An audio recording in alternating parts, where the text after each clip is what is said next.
एक धक्कादायक प्रकार आपल्या समोर येतोय. तब्बल 4.25 कोटींचा ड्रग जप्त, 2 जणांना अटक. अंबरनाथ पोलिसांची कारवाई.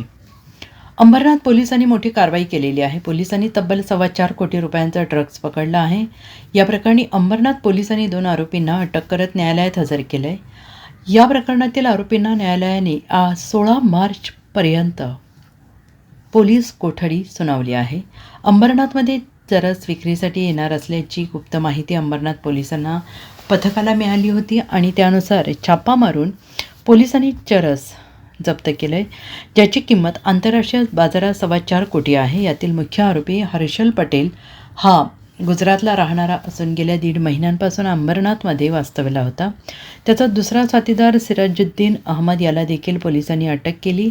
दरम्यान यामागे एक मोठी टोळी सक्रिय असण्याची दाट शक्यता वर्तवली जाते आहे. पोलीस या 2 आरोपींच्या माध्यमातून या टोळीपर्यंत पोहोचण्याची शक्यता आहे. Bureau report, SBN Marathi, Ambernath.